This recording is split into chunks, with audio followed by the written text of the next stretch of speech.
Hey guys, welcome to Peace Through Truth. It is actually Friday, July 17th, 10:58 p.m. or a.m. as I'm recording this, as a matter of fact. And I just wanted to do a quick piece on 9/11 and jet fuel.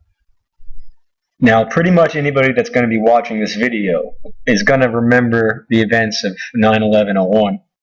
Now, the official version of the story goes, obviously, that the jet fuel from the planes that allegedly were flown into the towers burned so hot that it weakened the steel of said towers, and that after an hour or so of burning, they began to collapse. And that's the official story. The heat from burning jet fuel weakened the structure of the towers, and they collapsed. Now, I came across this video of this gentleman comparing different fuel sources and how they combust. Now, he starts off with jet fuel here, and I find it very interesting as to what he finds. Now, just for time's sake, I'm going to play just a short clip of this, and I'll leave the link to the full video in the description box so you can check out the different fuels between jet fuel, diesel, heating fuel, heating oil. I can't remember what that one was. This is Cessna gas for piston aircraft, and this is gasoline. He's also got butane and propane here. So he does a wide variety of testing, and I find it very interesting. So let's check it out. We're going to see if we can catch any of these on fire. All right, so first on the docket is jet fuel. I was actually surprised when I started doing this at how many different colors there are of the different fuels, but jet fuel is totally clear, as you can see. I'm not seeing any color. Some people say it has a straw color if you look it up on like Wikipedia or something like that, but to me it looks totally clear, and we're going to see if this stuff burns. Let's open this up. All right, and let's do this. It just goes out. Let's put another one in. Try it slower here.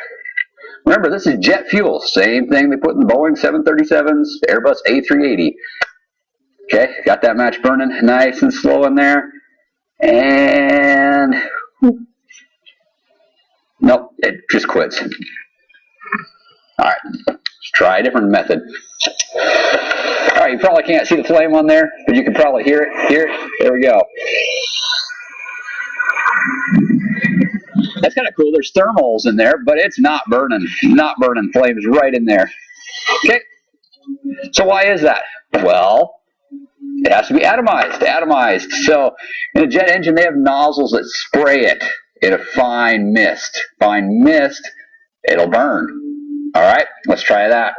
So changing my setup, I got a little squirt sprayer, and we got the propane torch going. If you can hear it a little bit, it's pretty quiet. We're going to try spraying a little bit of jet fuel.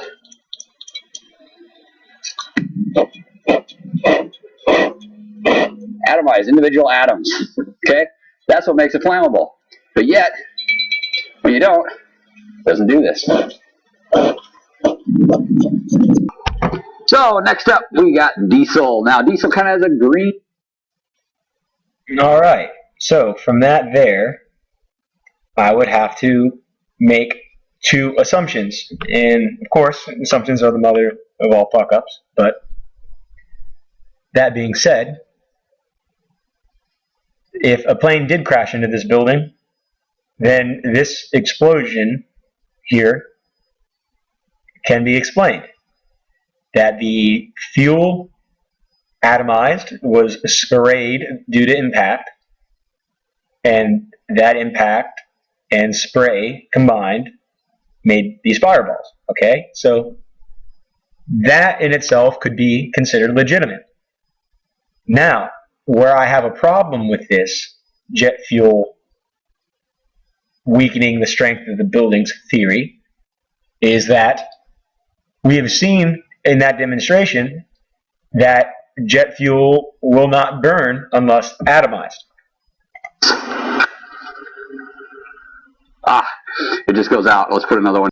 So the question remains, how did an initial fireball of jet fuel continue to burn pools of jet fuel that were said to have been in the towers long enough to weaken the strength of industrial grade steel? Alrighty, as always, guys, thank you very much for your time. And if you haven't already, please like and subscribe.